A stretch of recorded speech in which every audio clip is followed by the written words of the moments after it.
Masibingelele bonke abangcwele, sibingelela ngegama lenkosi uJesu. Amen. Sanibonani bazalwane ngegama lika Jesu. Siyabonga kakhulu inkosi lesivusile sakhuphukela kulendzawo.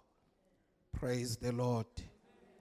Kufika kwethu lapha angeke kufane nekubuyela kwethu emuva. Glory to Jesus. Amen. Mhlambe siqale abanye batawuthi kunjani kushada abantu namhlanje. Titulo tashintsha. Asedlulise emave kubonga kunemzalwane losinikelele letitulo. Dinenga kakhulu. Amen. Ake nimzame ngetandla ngumnikelo lo. Praise the Lord. Nkosi lengawadle emandla emuntu itambusisa ngako konke la kudzinga empilweni yakhe. Praise the Lord. Siyabonga kakhulu. Ngiyacela siye evini lenkosi Luke chapter number 1 verse 5 to verse 7 bese sifunza verse 57 and 58. Lomunye asivulele Ecclesiastes chapter number 9 only verse 11.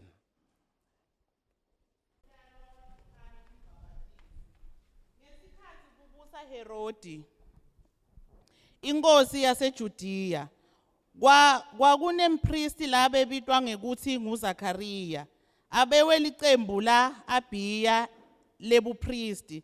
Umkakhe abe wesitukulwane sa-Aroni libito lakhe kungu-Elizabethe. Bobabili babephila impilo lengcwele kuNkulunkulu babayigcina yonke imiyalo nemithetho yenkosi. Babede bantwana ngobe Elizabethe abengadali futhi bobabili bese bakhulile. 57 and 58. 57 and 50. Kutalwa kwaJohane uMbhaphatisi. Sefika sikhathi sa-Elizabeth sekubeleka. Wabeleka umfana. Bomakhelwane netihlobo takhe beva ukuthi inkosi imbusise kangakanani. Bajabula kanye naye. Awufunza verse 25. Sale sidlula ngalo 25 la kulo Luke. Wase uthi manje ekugcineni inkosi seyingisitile seyilisusile lihlazo lami ebantwini. Umshumayeli chapter number 9 verse 11.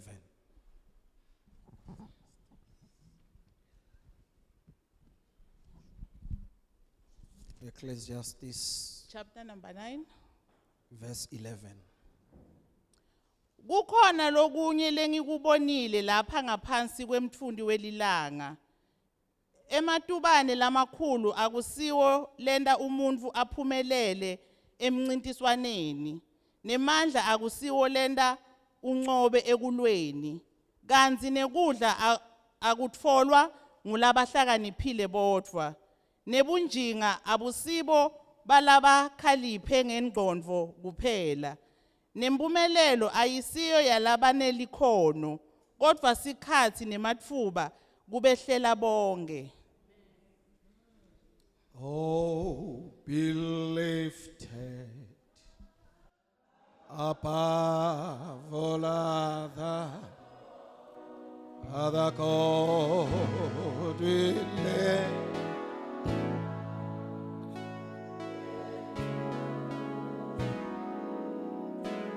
Oh, be lifted above all other God.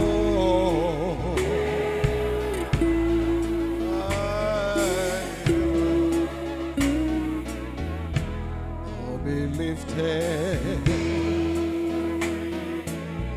Oh, be lifted above.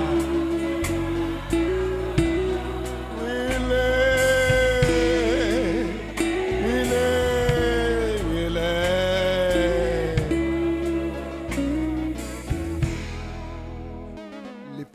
Nkosi livi lakho linemandla ekuyisita impilo yomuntu ngalo sita kuphila kwethu kuze kuthi nasiphuma ngalomnyango siphume sithi ngempela uNkulunkulu ukhulumile netimpilo tethu ngegama lika Jesu Kristu amen. Praise the Lord. Mhlambe asicale ngakhona la kuLuke sito sheshe siye emthandazweni kuthiwa ngesikhathi sekubusa kwaHerodi inkosi kwakunempristi ligama lakhe kunguZakhariya. Lo mpristi bekadliwe inkatho. Yini inkatho ngesingisi?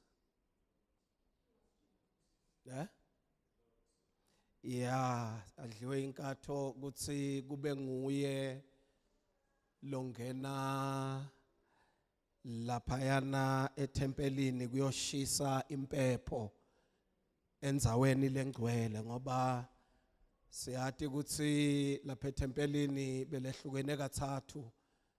Ikhona indzawo lebitwa ngeHoly of Holies, leyo beyingena umpristi kanye ngeminyaka.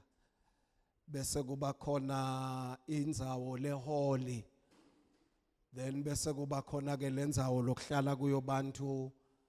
LiBhayibheli ke lithi beka yoshisa impepho laphayana kulendzawo lengcwele. Praise the Lord. Lithi ke uma usaqhubeka yena nemkakhe bebaphila impilo lengcwele, bakwenda konke ngekwesaba uNkulunkulu. Praise the Lord. Iclean impilo yabo. Uyabona makuze kubhalwa phasi kuthiwe bebaphila impilo lengcwele, kusho ukuthi lento lendlela bebaphila ngayo yayibonwa nabantu, bayifakaze ukuthi laba baphila impilo lengcwele. Glory to Jesus. But verse number 7 bese uthi noma baphila impilo lengcwele kodwa bebanganabo bantwana,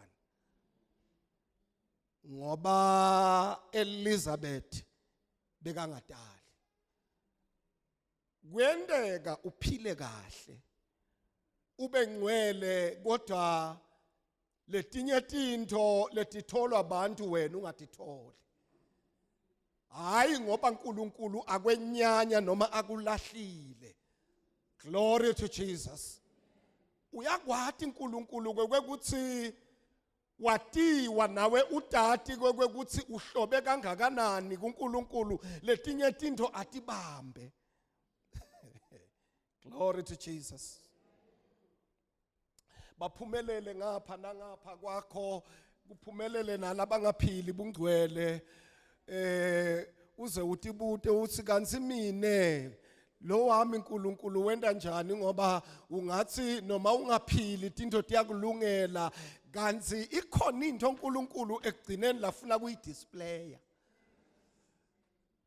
Ngoba uma athulile usuka ngakathuli, uma angendi lutho hayi ukuthi usuka angendi lutho kusuke khona la kwendako. Glory to Jesus. Lithi ke iBhayibheli, okay asiyeke leyo, asiye kumshumayeli sitothandaza. Baba wethu osezulwini sithemba wena kuze kube ngona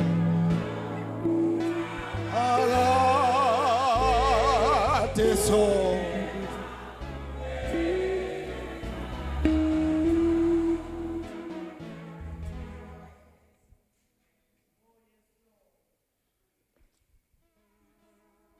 Verse 11.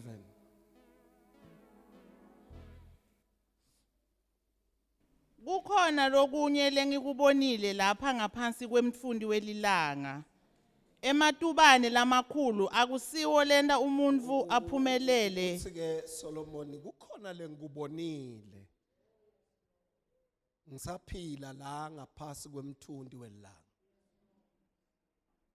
Uthi ematubane akusiwo lenda umuntu awine umncintiswano.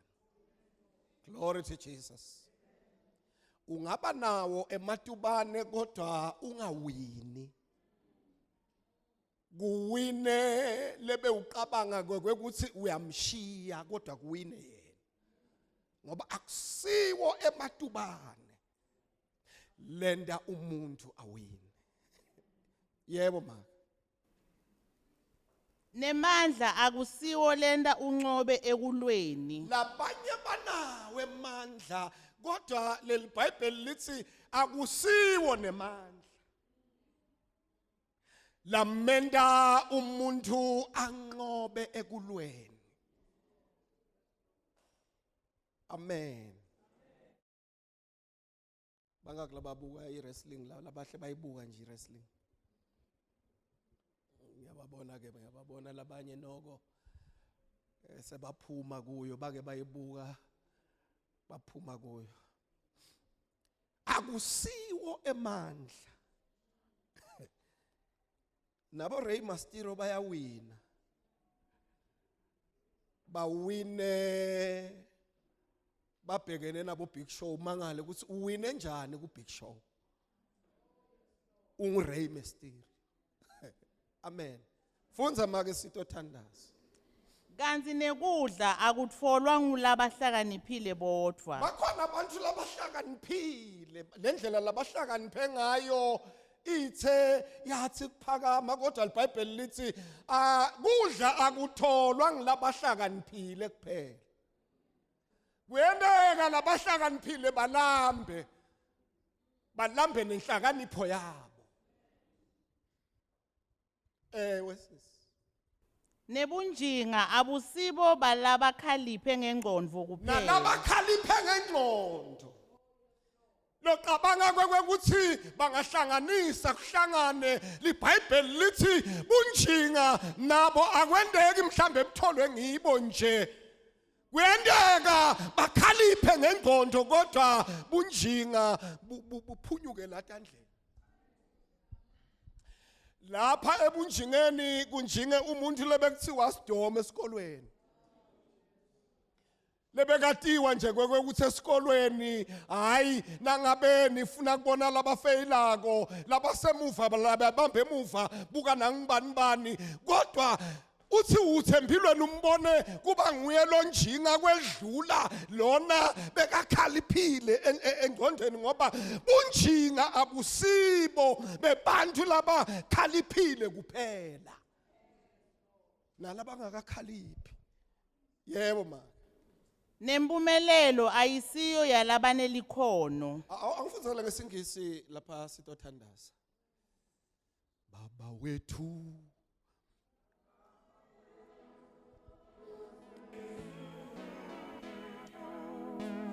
ithemba wena wedwa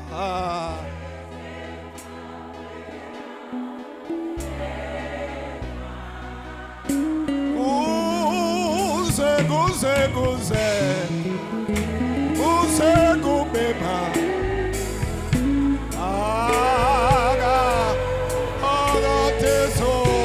akatezofela kuwe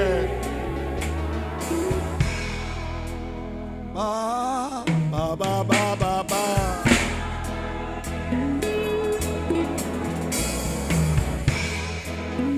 sithemba wena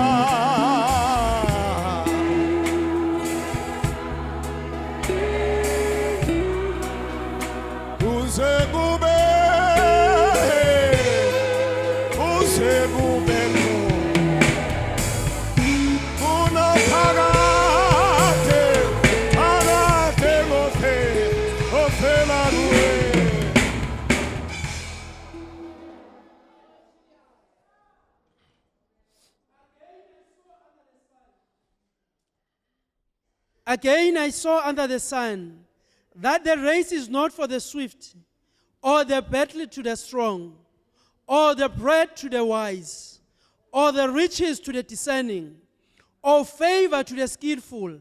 Rather, time and chance happen to all of them. Ukhona ophethe i-NLT.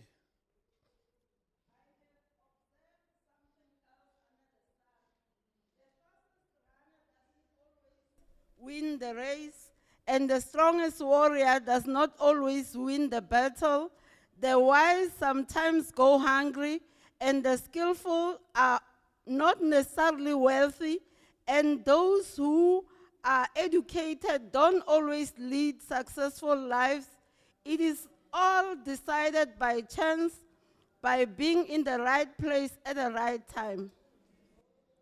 Konke lokhu lokubalwako kudecidwa sikhathi lithuba nenzawo lokuyo. Praise the Lord. Sonke njengoba silapha sihamba sifikelwe isikhathi sethu. Praise the Lord. Na ufikelwe isikhathi sakho. Sesifikile kuthiwa lesi sakho isikhathi. Noma ngabe letinto letibalwako letenda umuntu abe kule level lokukhulunywa ngayo atikho la kuwe, but mase kufike isikhathi siyakwenda isikhathi kwekuthi utikhanze ungathi ujikiwe wabekwa somewhere ngoba ufikelwe isikhathi. Glory to Jesus.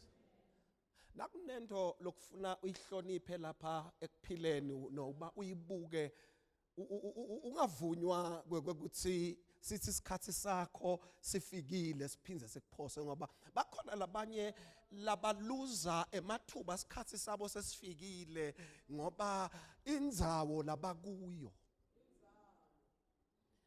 beyingekho right. Yonke lento ideterminewa kwekuthi ukuphi. Awufunze make phinza lo msho wokugcina nje sithandaze.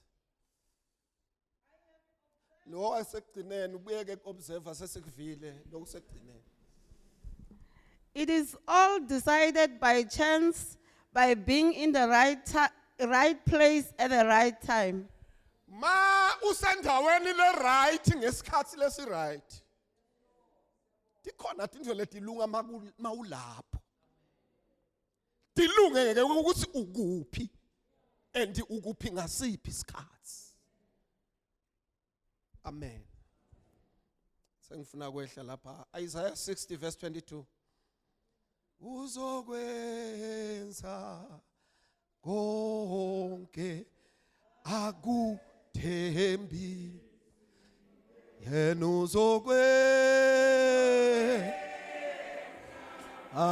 konke akwethembi akosiko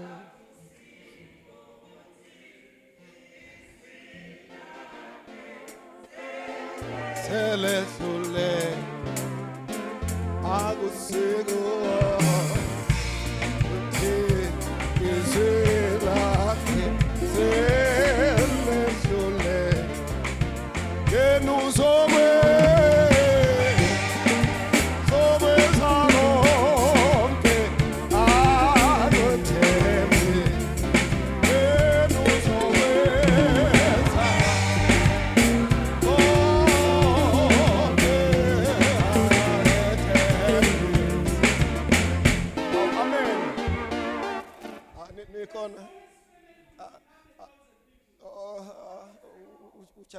uchake wachaka khuluma ngisabamba imic. La la la la la la la la.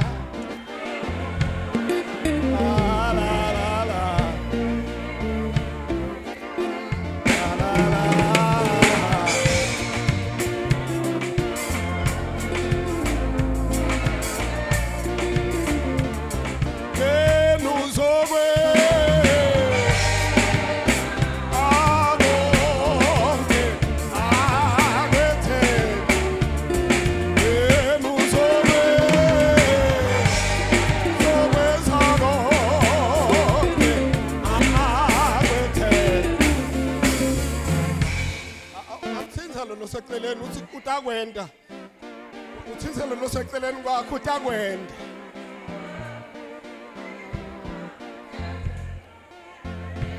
Awuthinselo losemva kwakho utakwenda.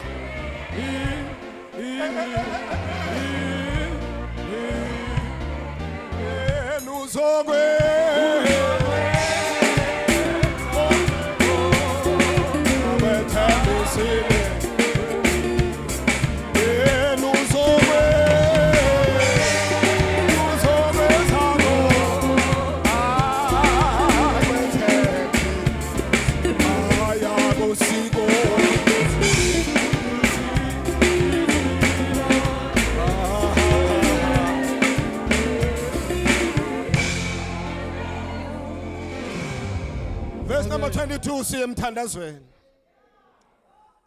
Isaiah 60 verse 22. The smallest family will become 1,000 people, and the tiniest group will become a mighty nation.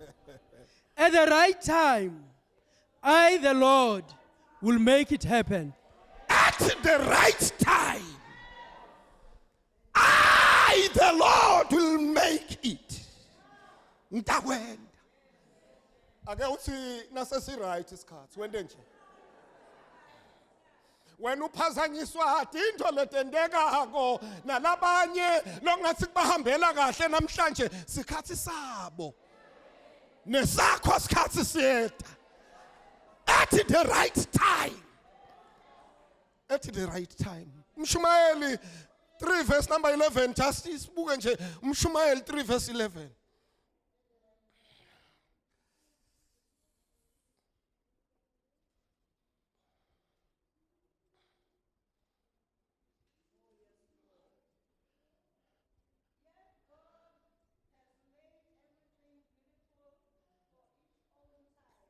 Bambake uma kusikhathi sakhe uNkulunkulu konke kuba kuhle.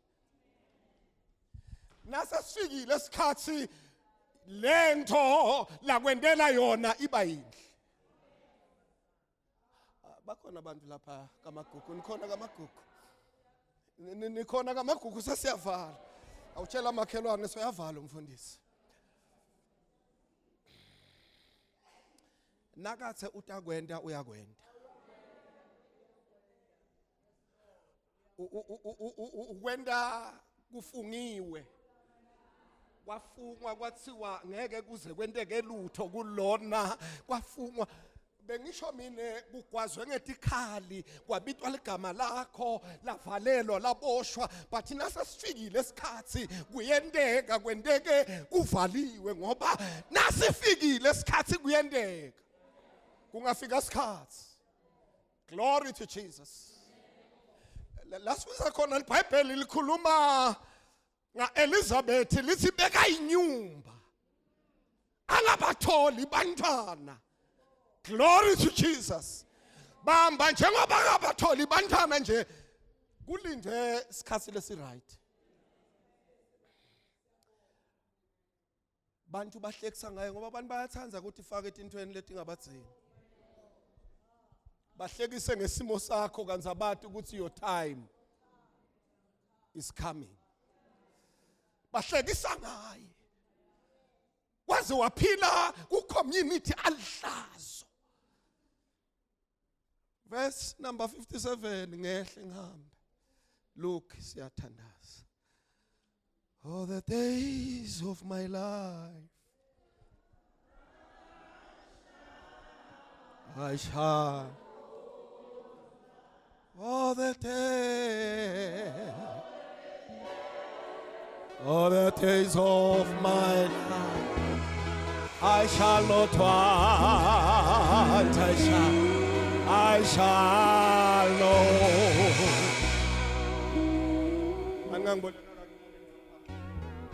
Ngicela ningiboleke kancane.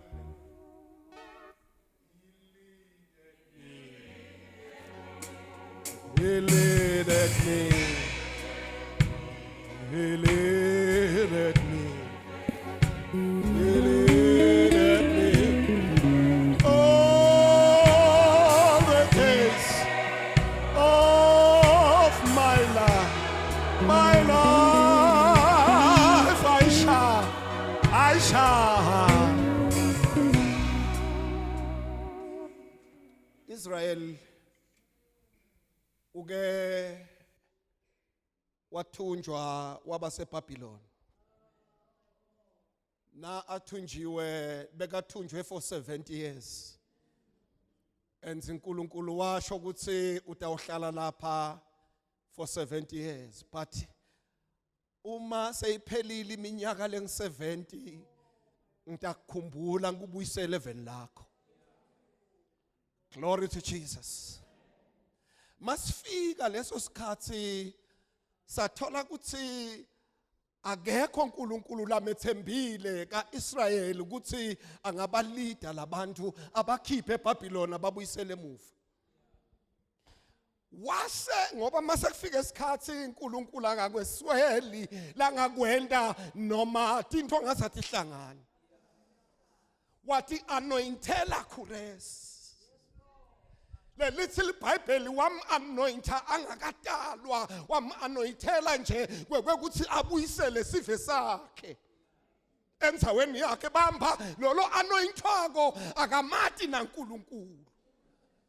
But ngoba uNkulunkulu sikhathi sakhe sesishayile akameli ukuthi azamati wam anointa angamati.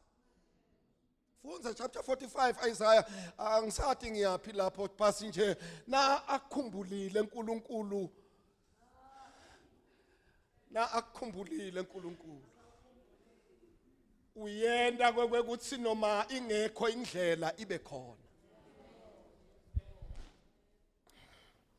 This one.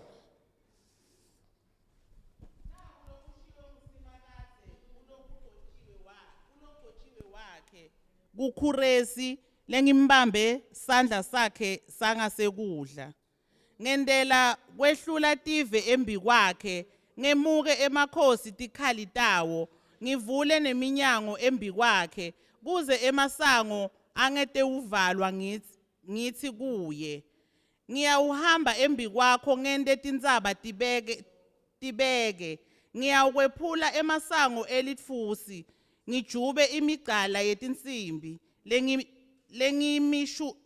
lengimishutfo ngiyawukunika ingcebo yebumnyama bunjinga lobubekwe etindzaweni letimfihlo khona utewukwati ukuthi mine ngingusimakadze uNkulunkulu wema-Israyeli lokubita ngelibito lakho ngenxa yaJakobe inceku yami Israyeli lokhethiwe wami ngikubita ngelibito lakho ngikunika libito leludvumo noko wena awungemukeli Noma wena ungangadi.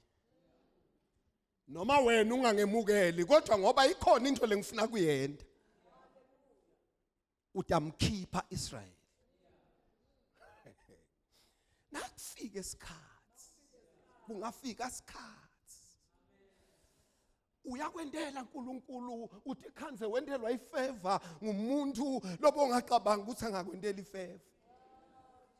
Akuvulela umnyango lomunye bekakunyathele kanti njengoba bekakunyathele nje ulungiselo ukuthi kube nguye lovulelwa ngayo umnyango nasifikile isikhathi. Nakufika isikhathi. Nakufika isikhathi. Funza verse 57 siyathandaza. Isaiah ngifuna sithandaze. Now, ake uthi now. The time. Ake uthi this is the time.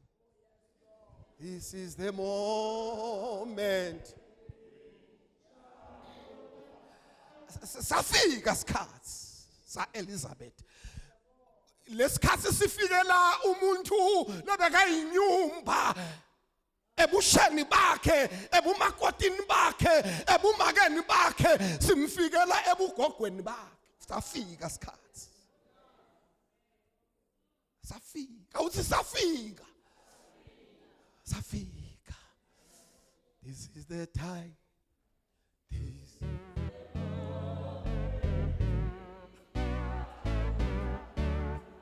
we shall overcome.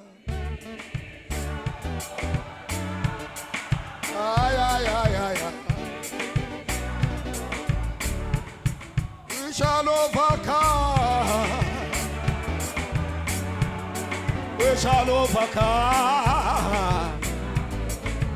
This is the time, and this is the moment.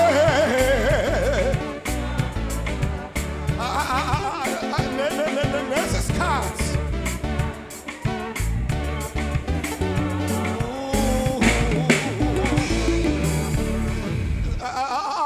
Awuchaya isifuba uthi isikhathi sekukhunjulwa kwami lesi.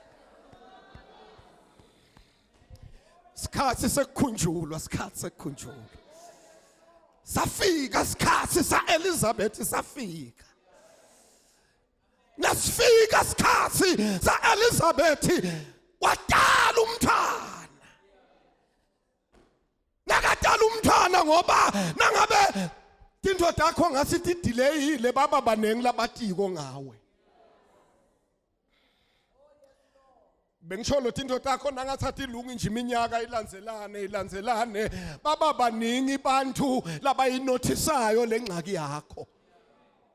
Baba baningi labatiko ngokuthi sibanibani njengoba nimbona nje vele akuhlangani, labanye baze bathi angeke kusahlangana. Labanye bathi ngoba uyakholwa nje.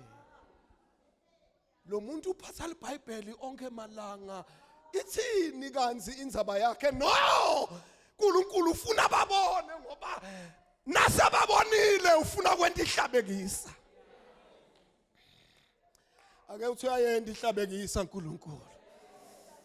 Verse 58. And the neighbors and the relatives heard that the Lord had shown great mercy to her. Bomakhelwane They rejoiced with her. netihlobo takhe beva. Kwekuthi uNkulunkulu Elizabeth umkhumbulile.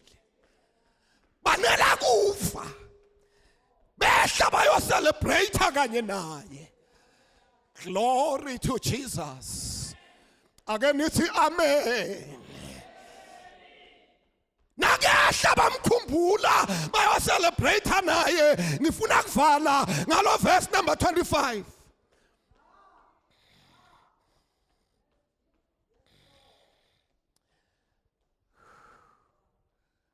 Verse 25 is vale. Thus the Lord has done for me. In the days when he looked at me, he took away the reproach amongst my people. Luchulile lo yase. Ake sime ngetinyawo semthandazweni. Luchulile lo banzi luchulile. Luchulile lo yase.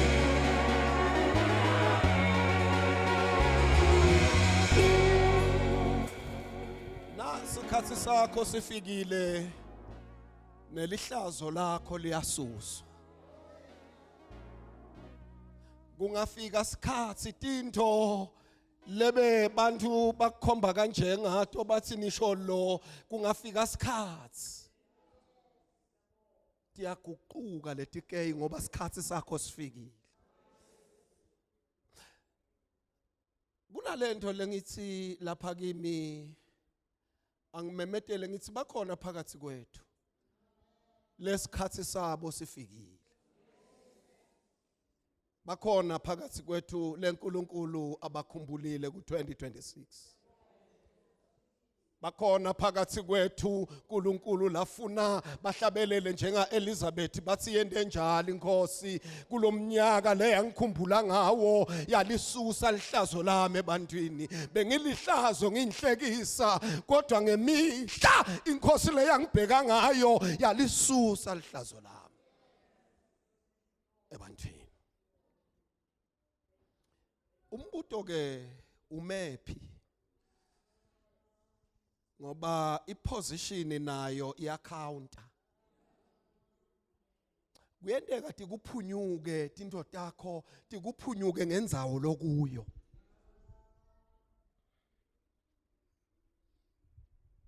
right isikhathi kodwa indzawo yona ingabi right.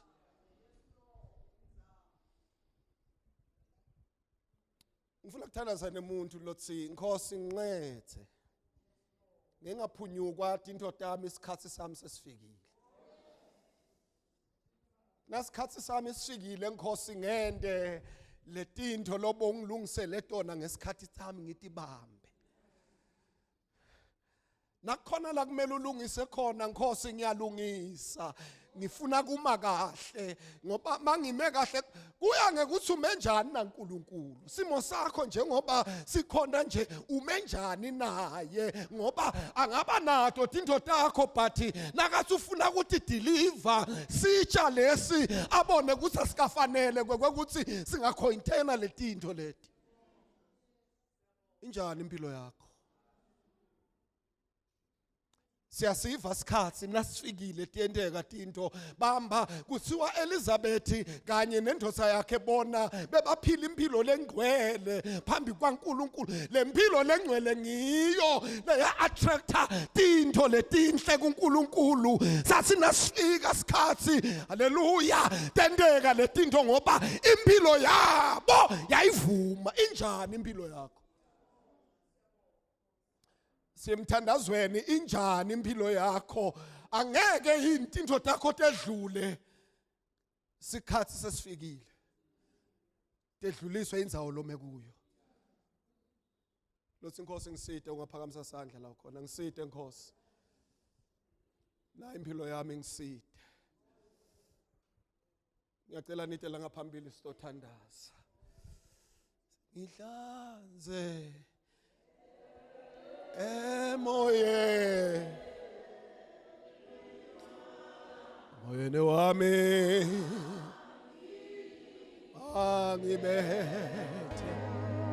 ngibethelwe uqobo senginikela